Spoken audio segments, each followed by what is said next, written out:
everybody, it's Christina from Redefine Creative, and I am here with a Wild Whisper Designs process video, and this is a super simple idea, but it's really fun and creates a big impact. So I want to encourage you to use a black cardstock background, and anytime you pair up a black background with bright pops of colors, it really just makes them stand out even more.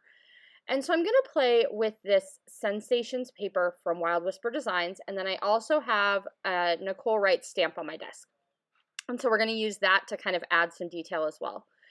And so all I'm going to do is I'm going to back my photo with white cardstock. And so this is a picture of my daughter from the first day of school. And I love to take these types of perspective pictures when we're doing our back to school photo session. I love to do a picture of her looking away from the camera so that I can see the new haircut and her school uniform, and then I also get that really gorgeous backpack she picked out. So it gives me all kinds of details that I don't necessarily get when I'm doing that standard back to school image. So I'm going to go ahead and cut some of these little waves out of this pattern paper, and I want to make a strip that's just going to go across my layout behind my photo. And so I thought I could save that pink border at the top, and it isn't working I don't know, it was more thin than the other ones, it just wasn't working for me. So I went ahead and got rid of that extra strip up at the top. And so I'm going to have just one strip of each of the colors, and putting it on that black background just really makes those nice bright colors pop. So then I'm going to go ahead and take the second paper from the same collection, and I'm going to fussy cut the flowers. And this was one of those things that was a little bit painful, I'm not going to lie. This paper is so gorgeous, just the way it is, that it hurt a little bit cutting out these flowers. But I knew that they were going to be the perfect addition to this page because they are such a great match for her backpack. And so even though I do have to admit I have another sheet of this paper, and that's probably why I am okay with cutting these out. But I love how they look fussy cut. I really loved the paper as a whole too. So you guys ever have that situation where you're like, oh, I really want to cut this out, but I also love the paper the way it is. And if you know me, that just means I have to have 2 sheets of that paper in my stash, unfortunately, or fortunately, whichever the case may be. So I'm going to have this single flower kind of go up in the top, and then I'm going to have this cluster of 3 flowers kind of go down here, overlapping my picture at the bottom. And I'm going to kind of add some more detail to those clusters still. But then I also want to take a little tiny piece of this border and add it to the very bottom of the page. And that's going to give me a little place where I can make my title kind of live. Now, the back of that paper has these other kind of a little bit more basic, not quite as detailed flowers on the back. And so I am going to fussy cut a couple of those just to tuck into my cluster so that I get a little bit of extra kind of pop of color. You can't even really tell that they are flowers once I get them all tucked in. But I do like the extra little color that it adds, the little kind of wavy lines. So I feel like it's a good addition to those areas. Now I am going to take this little tiny flower stamp, and this is from that Fanciful Florals stamp set from Nicole Wright. And I'm just going to use some permanent black ink, and I'm going to stamp it in kind of random places around my pattern paper. And all this is going to do is give it just a little bit of a different look. So I'm breaking up those lines by adding in just a few random flowers. And I'm going to do the same thing down here at the bottom so that I end up with that detail and the theme of those flowers kind of carrying throughout the entire layout.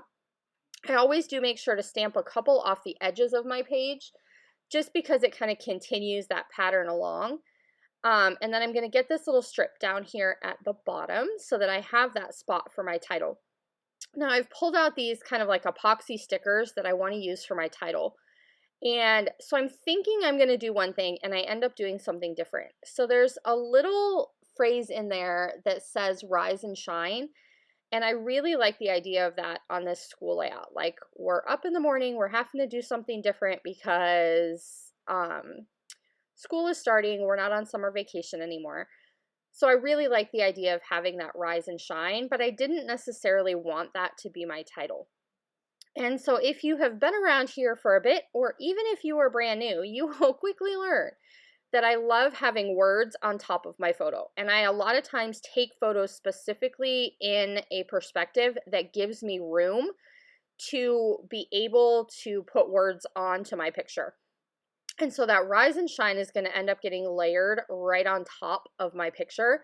So as I'm layering my embellishments, you can kind of see I'm leaving that bottom like left-hand corner a little bit open because I know myself and I know my style well enough to know that I am going to want to put those words on top of my picture. So I'm leaving that space intentional so that I can do that.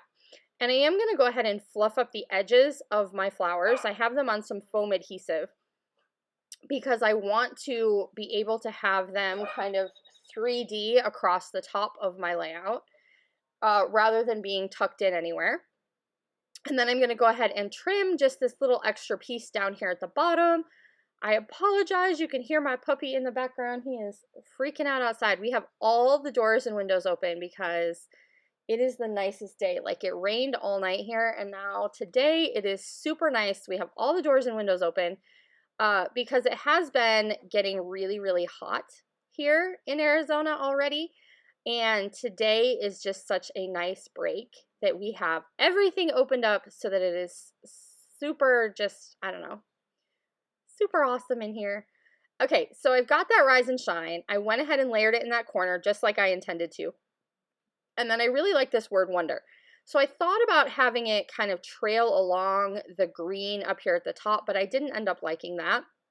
But I want that wonder to be part of my actual title. So I'm still kind of trying to think about where I want that to go. I am going to take this little sun and cut it in half so that I can put half in each of my little floral clusters. And then I'm going to go back because I know I want a word down there and I want it to be my title.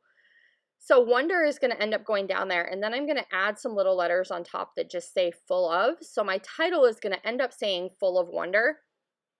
And then the rise and shine is just going to kind of be like a subtitle or something like that. I am going to go ahead and add some of these hearts, and there's some circle epoxy stickers on here that have polka dots.